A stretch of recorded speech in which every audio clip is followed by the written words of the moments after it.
Okay, it's Josh. This is going to be a longer video. So this is actually about songwriting, and I've been writing songs for a long, long time in my own life. I write for me. Not really concerned with whether or not they're going to be big sellers or anything like that. It's really just because I have stuff I want to express, and music's the way I do that. And so here is a tool that I use for myself when I'm playing. Um, we've all heard this guitar riff.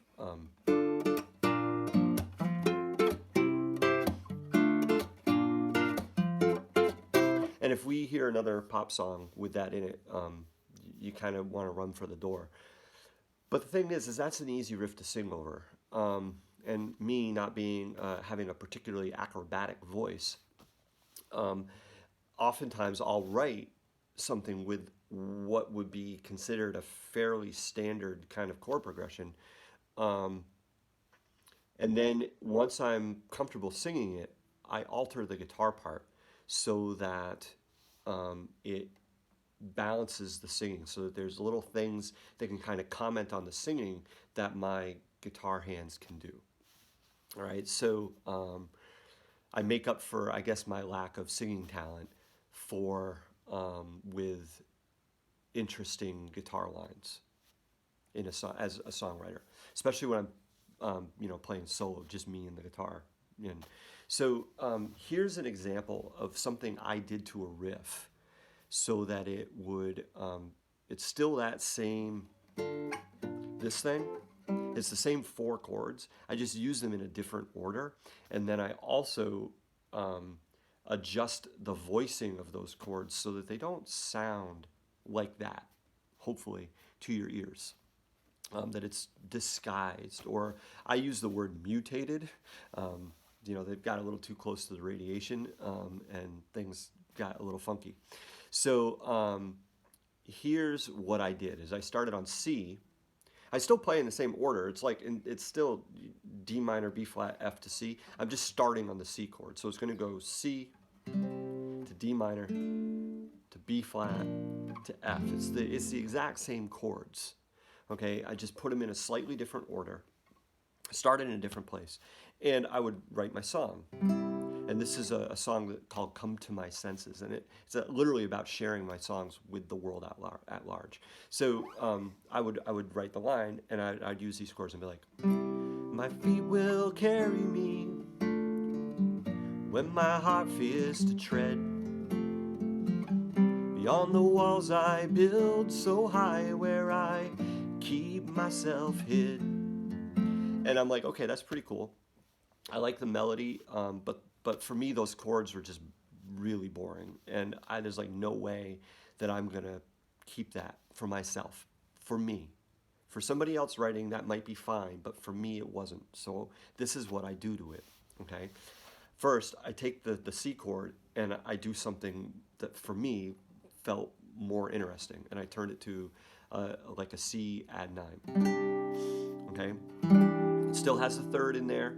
So it's an add 9, not a sus2.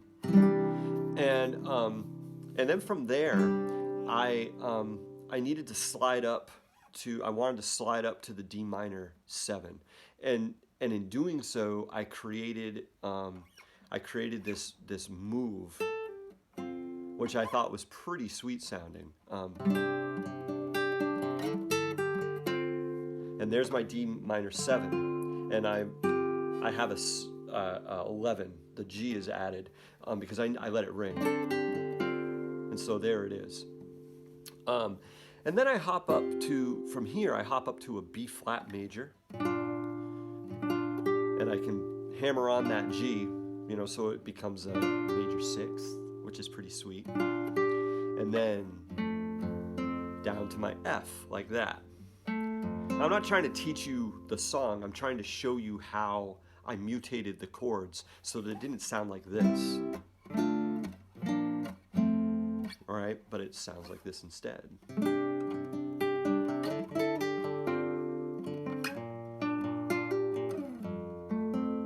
All right, a couple of cool things about playing it is that I have a guide finger. This third finger is always on the G string.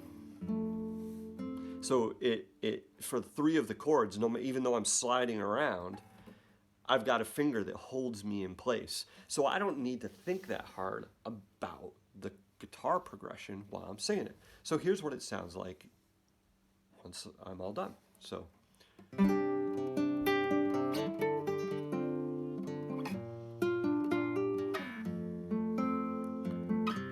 my feet will carry me when my heart fears to tread